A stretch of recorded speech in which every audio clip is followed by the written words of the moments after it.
Bună, am venit în episodul să vă dau cum să faceți rost de Minecraft. Manual, scrieți. Stai un pic să-mi amintesc. Deci prima scrieți AC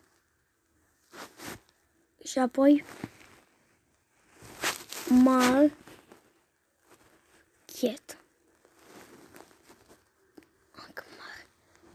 Cat, dați căutare.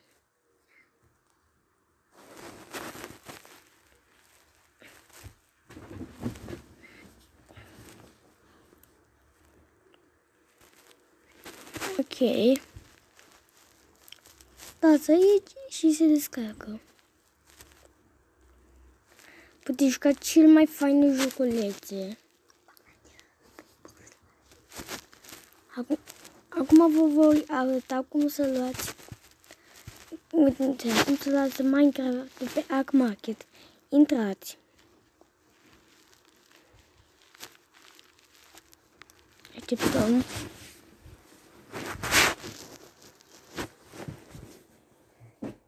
Stați un pic că nu știu ce are. Scriem aici. Aici vă fac toate chestiile.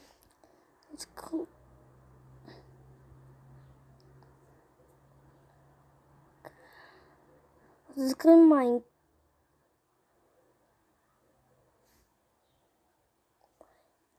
O să scriem Minecraft. Dăm căutăm. Aici dați. Și apoi aici.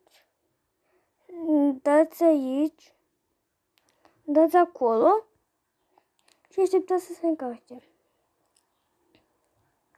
Bun, cu acesta a fost episod. Sper că v-a plăcut. Dacă v-a plăcut, nu uitați să lăsați un like.